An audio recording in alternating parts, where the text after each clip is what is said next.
It is Thursday once again, and I am back with another review of The Wife. We are on episode 21. So today is going to be episode 19, 20, and 21. What, guys? The season is almost over with 40 episodes, only 19 left.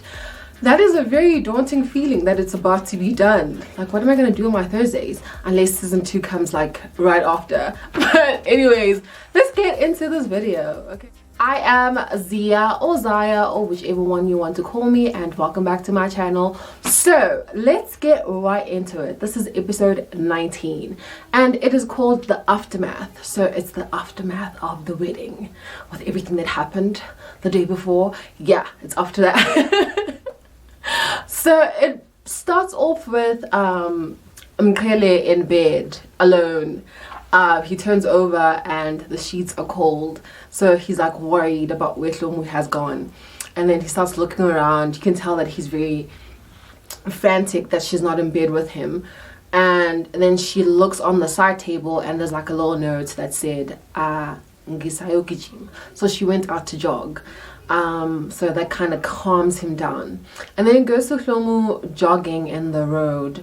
And you can tell that she has a lot in her mind. The jogging is supposed to de-stress her, but it doesn't. She gets back in the house as she is busy in the kitchen trying to make herself a smoothie, and she's like chopping and chopping and chopping some bananas. She gets a text. The text says, hi, I hope you know what you're getting yourself into. I hope you're strong enough. Have a nice day. This is the infamous text. Okay, in the book she gets an email, but this is a text. Yeah, so if you haven't read the book, you're not gonna know what's gonna happen, and I'm not gonna give you guys the spoilers. I don't want to ruin it for you. But yeah, she gets that text. She doesn't pay attention to it. She carries on chopping her bananas. As she's doing that, Sambula walks in and he kind of scares her. And when he says hello, because like she's not expecting to see him or anyone. I don't think she's expecting to see anyone, especially after the interaction they had the day before when he pulled a gun on her. So she moves away from him and he's trying to talk to her, but she's just like and she had just cut her finger. So he's trying to check if she's fine, and she's like, no, I'm fine. Like I'm fine. Like, stay where you are. Like, you can tell that she's very, very scared. And so he leaves her to it and doesn't pay attention to her because clearly she doesn't want to talk to him. Then it goes to Ulanga. It goes to Langa and his boyfriend. And now he's just like thinking about the stuff that he did last night, yesterday, and how he almost ruined Mahlomu's wedding. And he's saying the only thing that he remembers is Kawe coming to him and dragging him out of the wedding.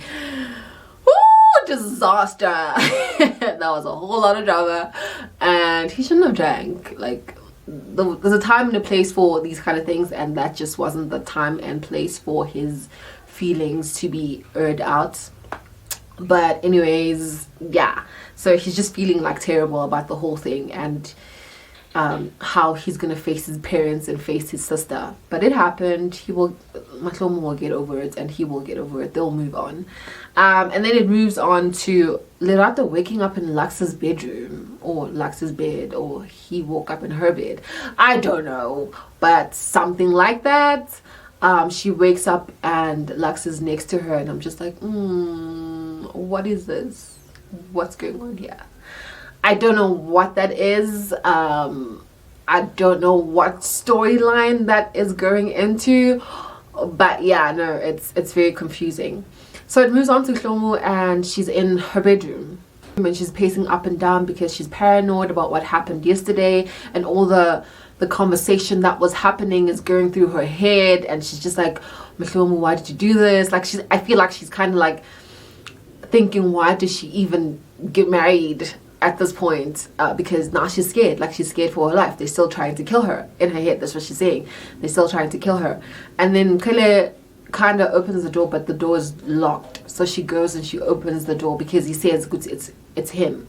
She opens the door and then he walks in and then she locks it again. That's how paranoid baby girl is. But anyways, she's just like to Mkele, I can't do this anymore. So Mkele is just like, what are you talking about? She's like, I can't do this anymore, I can't live in this house. Which makes sense. For me, I thought they were gonna get married and then move to their own home, not live in the same house as the brothers, especially after what happened the day before. Like, they tried to kill her. Move out the house? That makes more sense. So she's just like, I can't live in this house, I am scared for my life, they're still trying to kill me, your brothers. And he's like, no. And she's like, no, you didn't try to protect me, especially on our wedding day. And I mean, like, Mkhele did try to protect her, like he pulled a gun on his brother, so he kind of did protect her. But I guess protecting her would have been them not actually living in the house.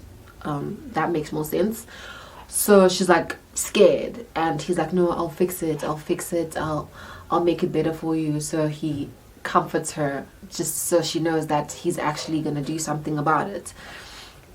So she goes to work, and Lux walks in and says to her, I need to talk to you about the CTI heist. She does not want to talk about that because that story is dead and gone, buried, not to be revisited, especially not by her. But obviously she goes to him, and he's just like, what's happening with the story? The day before you told me that you're ready to print, and now you don't have anything. And she's like, no, it's been hard for me to get like evidence, even the cops, like I've been trying for months and nothing.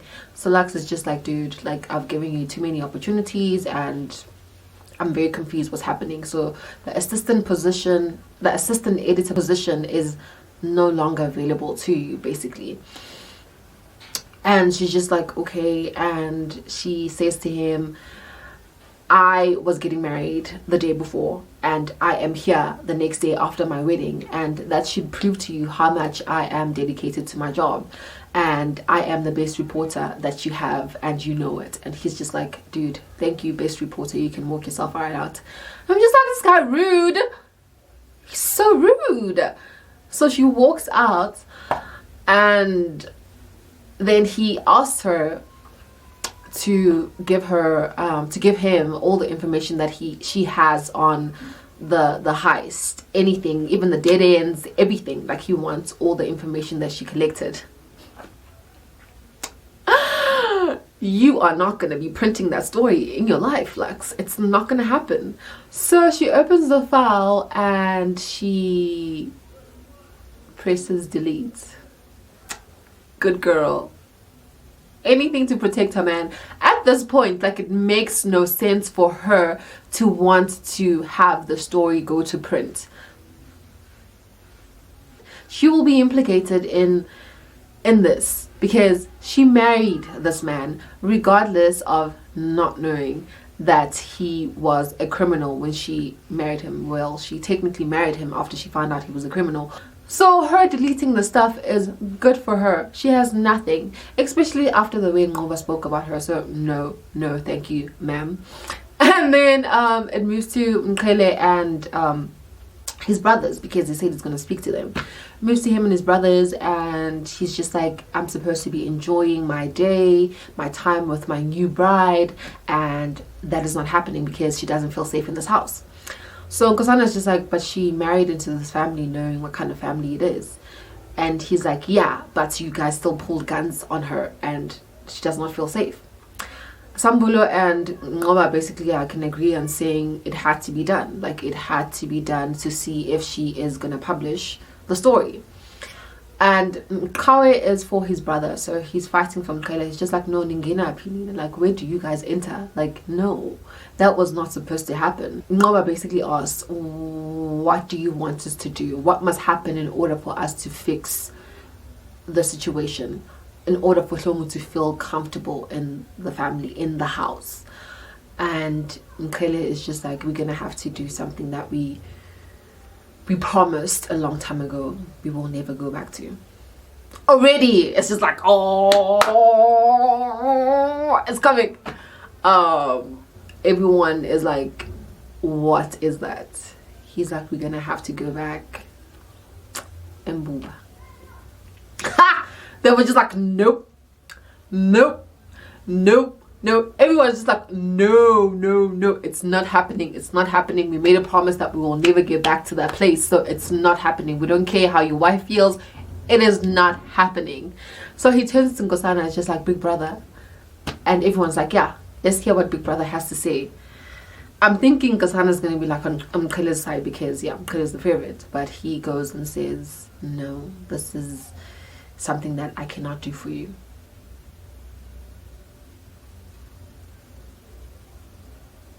What?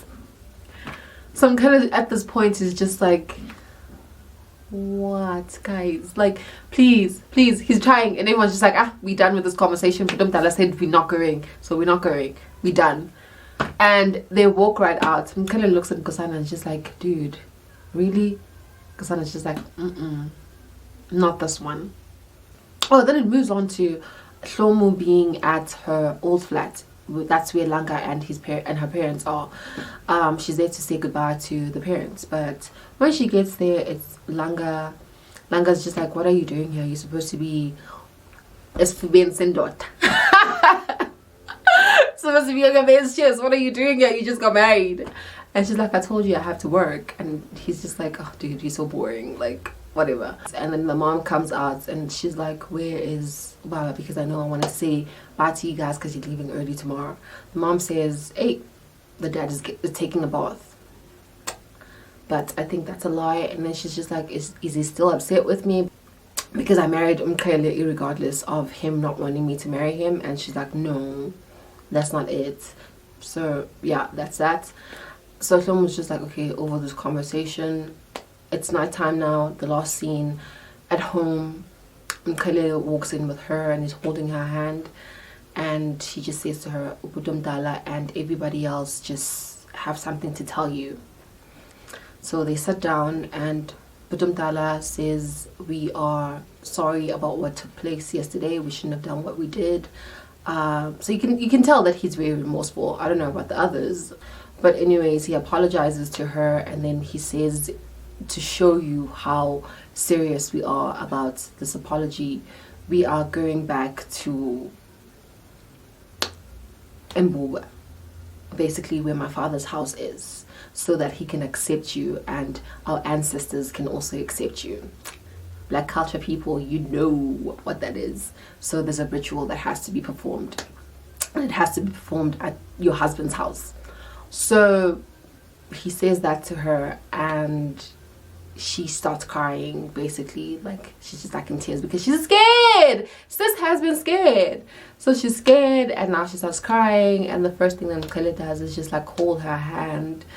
See how supportive this man is. Like, I don't want to see my girl hurting. I don't want to see my wife hurting. None of that. So when Nkosana is done talking, the first thing Ngoba says is, okay, I agree with what Budumdala is saying. I understand what he's saying. But what I want to know is if you are still going to publish. Because I don't want to see any story about us in your newspaper. And that's it. Like, he just ends it there. And then it goes on to episode 20, which is Gone But Not Forgotten. So basically they're going back to Yambuba, and the first scene is them packing their bags into the cars. They're loading their bags into the cars. So they're taking one of the taxis and they're taking one of the cars, the big cars. So yeah, they taking the bags in, and Nkosana is just like in his own world because he's doing something that they promised and he promised his brothers he will never do, going back to that house that took everything, that meant everything away from them. So Hlomu goes back in the house, and her and Ngoba are just like this, and they don't speak because she's still very upset about what happened on the day of her wedding. So Ngoba comes out and speaks to Sambula about something, some package that they were supposed to take with them. So I'm thinking they're speaking about guns, because it would only make sense that they have to have things that will protect them.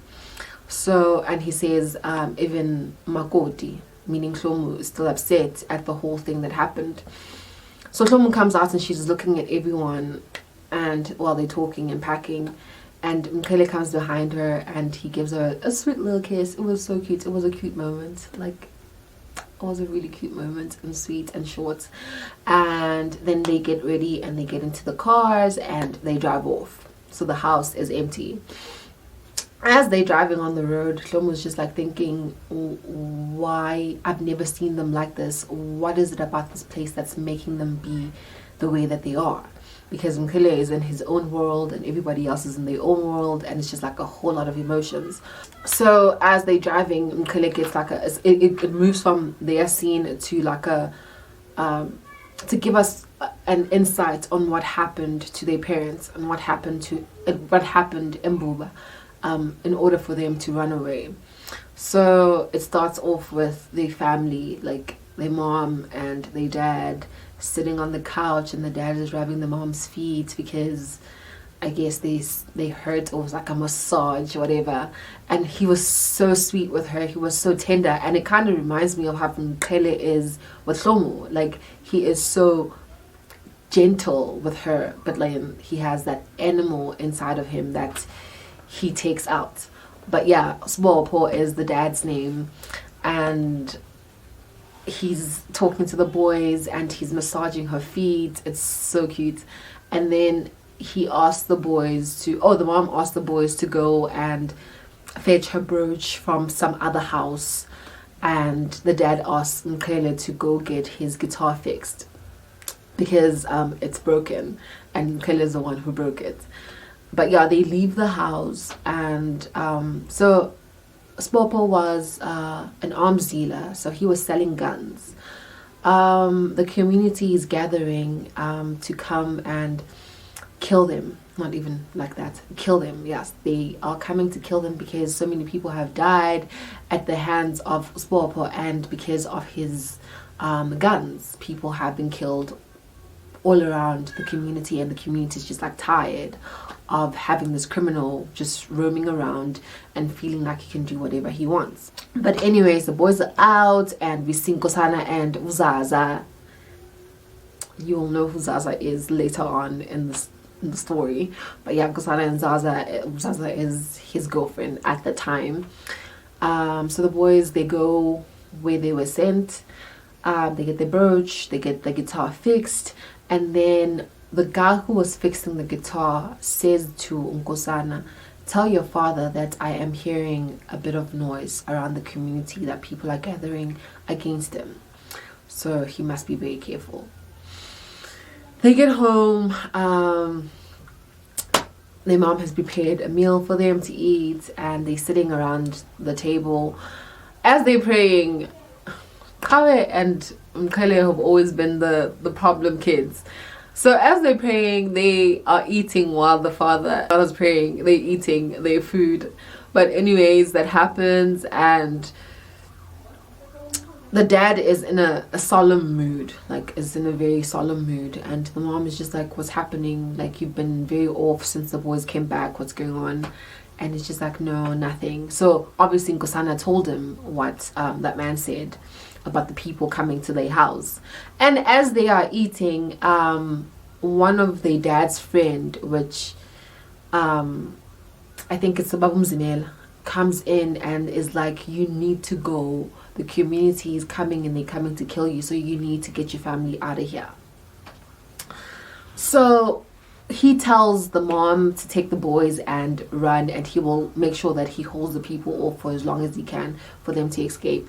The mom is just like, no, it is not happening. He tells Nkosana to take the kid, because Ntiga was still a baby then. He was very young. Take Ntiga and to go out. So the boys leave. And then, I don't know, I think Mkhele forgot something, or he was returning for something. I think he was returning initially for the guitar. So he goes back, and the first thing that he sees, the people are in his house, and they've turned it upside down. They have his mom on the floor, and he takes a hammer. So he's trying to fight. So his mom looks at him, basically pleading with him not to do it. So he takes a hammer, like he's about to fight these people. Like, it's a young kid. Like, what is he gonna do? I think it was like 9ish, or 8, or even younger. But yeah, around that age. And then his mom looks at him and basically pleads with him not to do it. And then they hold his mom, and they basically cut her neck like a cow, and he's watching all of this. So he drops the hammer and takes the guitar and runs out. While he was in the house, not knowing that Kawe also turned back, and he sees his dad getting killed. So they have his dad pinned to the kitchen and the kitchen wall, and they stab him with a spear in his stomach. So he sees that. I'm just thinking the trauma, it kind of makes sense on why these boys are like this. Like it makes sense on why they are so violent also, and just like the way that they are, like they have so much anger. But yeah, it ends with that flashback, and they burn the house down. So the community burns the house after they killed the parents. And it moves from that scene, and it shows the boys and Shlomo in the house that belonged to their parents. It's in ruin, obviously. It's in ruins, and you can feel the emotion so solemn around them. Let's talk about the lyrics of the soundtrack that was playing during that time. Shlomo is not going anywhere, guys. She's in a chokehold in this relationship anyways. So obviously grass has grown and all of that because it hasn't been taken care of in such a long time. And the mood and the feeling is just so heavy, and you can see it written all over Nkosana's face, because it ends with him being the last person to be shown, and his face is just like telling such a story. It's so sad. Like it was so emotive. I like how they did it. I really enjoyed that episode. It was a lot to take in emotionally. I felt it, and I felt the love that was around in the family, and it makes sense why they're so close as brothers. Also makes sense. Anyways, episode 21, and episode 21 is Where Are the Boys? Where are the boys? Where are the boys? I'm kidding. Where are the boys?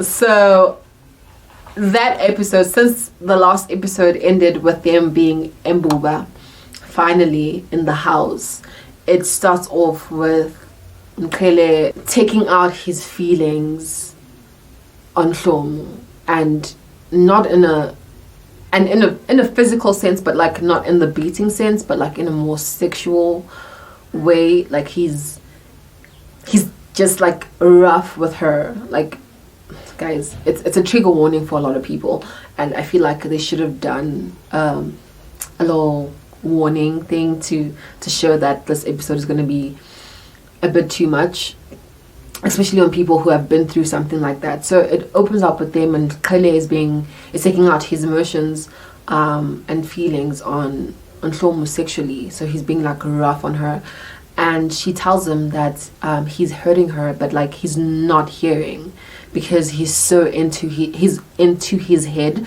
so much that he just wants to get rid of what he's feeling. So he finishes, and then he moves off her. So she's just like lying there. Like, I think she's just like in shock at what just happened. And she says to him, Mkhele ungilimazile. So Mkhele, you hurt me. And doesn't this nigga say thank you? Thank you? Really? So he says that, and she's just like so in so much shock that she's just like laying there. So he turns over. He doesn't even cuddle. Like, no, he doesn't even cuddle her. He just turns over, and he has his back to her, and she's just like laying in the same position. And she asks herself, why is he hurting me so much? Why is he taking out all that he's feeling onto me? And I'm just like, oh, girl, I feel for you. Like it's a lot. And then it moves on to her in the morning, and she's looking at herself in the mirror after taking a bath. So she's looking at herself in the mirror, and she's looking at her wrist, and has like a hand, and she's looking at her neck, and it also has like a big chunk of bruise. Like it looks like a hand. And then on her shoulder also, like, she's bruised. So she moves out of the bathroom, and she goes into the bigger mirror in the bedroom, and you can see the bruises very clearly there. It's bad. Like it's bad. It just reminded me of Twilight after the whole Bella and Edward scene. Yeah, it just reminded me of that, because Mkhile was literally an animal the night before, and he was growling like an animal. So as she's looking at herself, Mkhile walks in with a tray of food, and he's just like, oh, I got you your favorite, and I made it the way that you, and it's made the way that you like. So she moves away from the mirror because it's by the door. She moves away when she hears the door opening, and she walks to the bed and takes her robe and puts it on, hiding the bruises that he left. And she's like, I'm not hungry. And then he says to her, we are going to see the chief today, just so we can ask him if we can rebuild our father's home.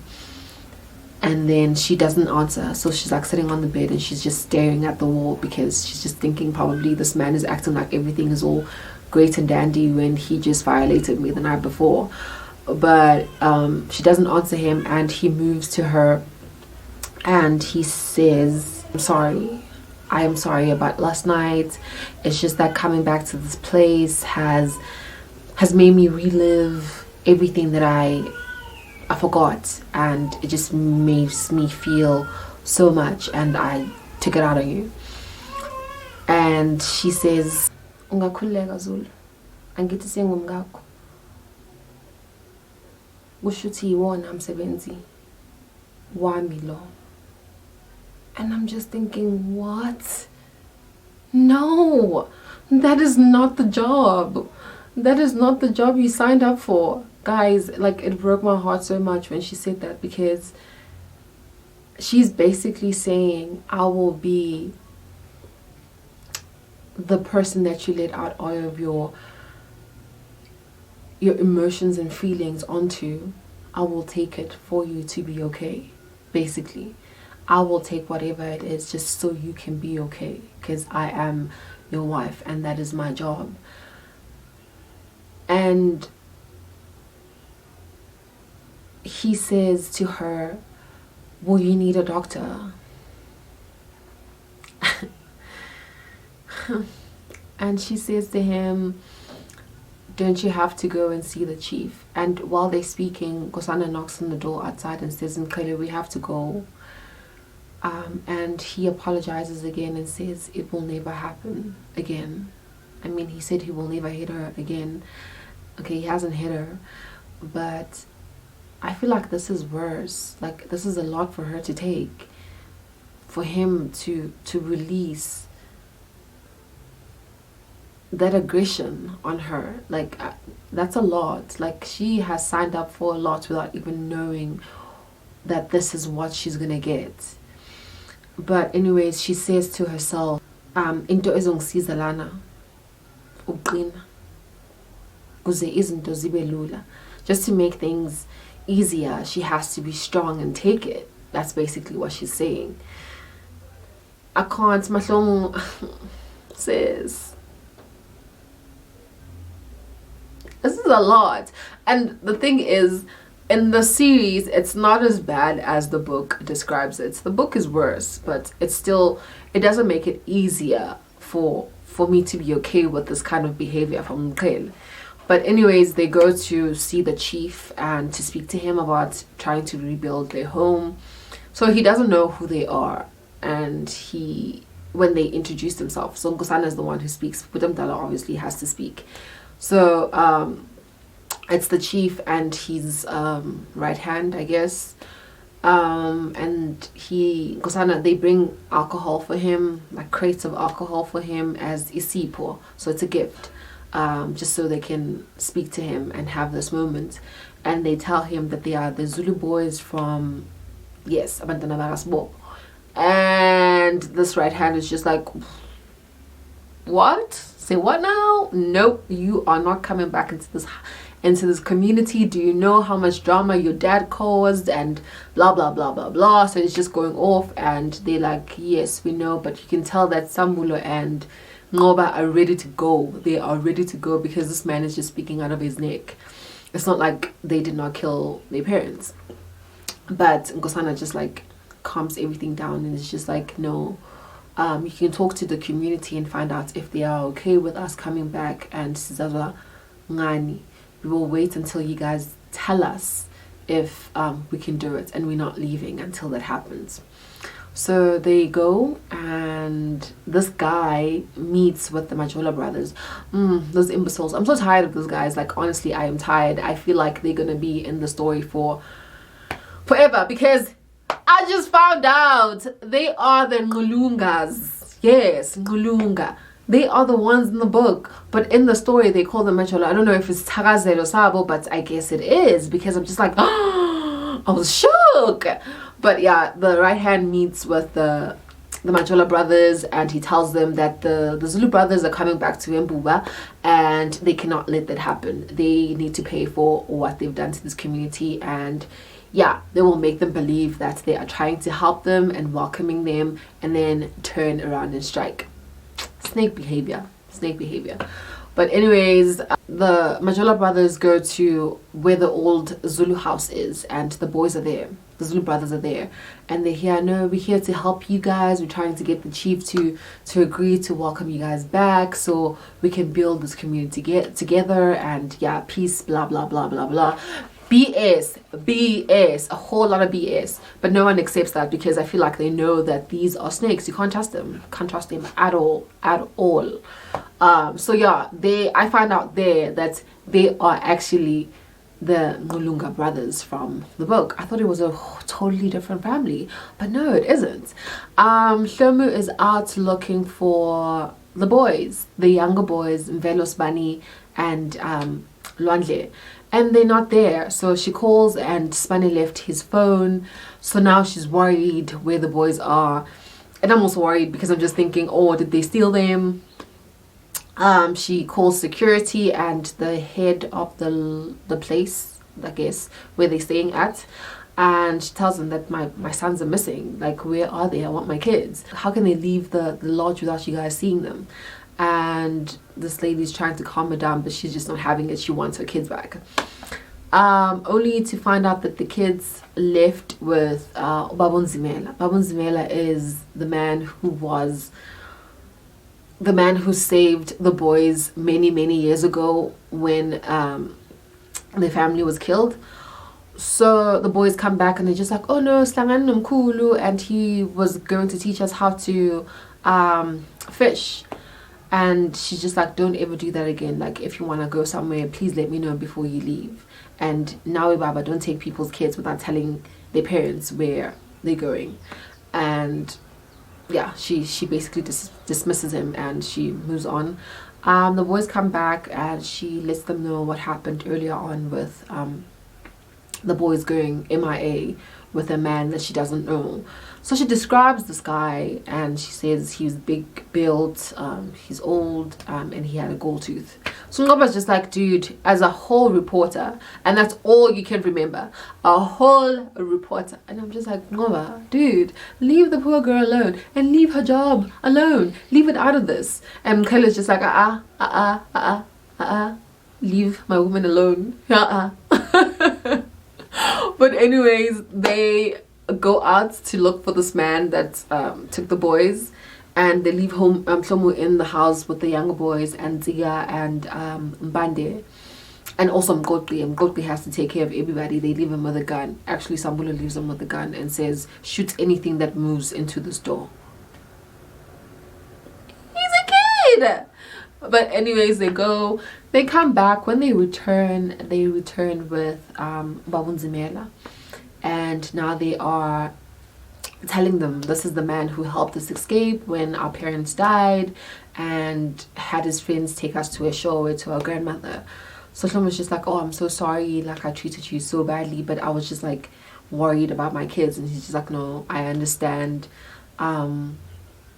why you acted that way. No one wants to lose their kids. As they are having this conversation, Gosana gets a call, and it is from the chief, basically agreeing to them rebuilding their home in Buba, and it ends with that. But yeah, that's basically what happened. So Mkele violated Hlomu again, they went back to Yambuba to rebuild their home. We found out the story of their parents, how they died and who was involved in their killing. That text that Shlomo got, that is very vital. And the Ngulunga brothers, Majola brothers, trying to help the Zulu brothers. They're not trying to help. They are messing things up for them for sure. It's a setup. What else? Oh, Lerato. I don't know what's going on with that. Lerato and Lux, what that is or where it's going. It doesn't sit well with me at all. Yeah, so far that's, yeah, those 6 things are the highlights of these 3 episodes. But I enjoyed them. They were not as great as last week, but I really enjoyed them. They were very informative of what's about to happen and what we need to look forward to. And if you guys like this video, give it a thumbs up. Also, don't forget to comment down below, like and subscribe. Thank you guys for watching.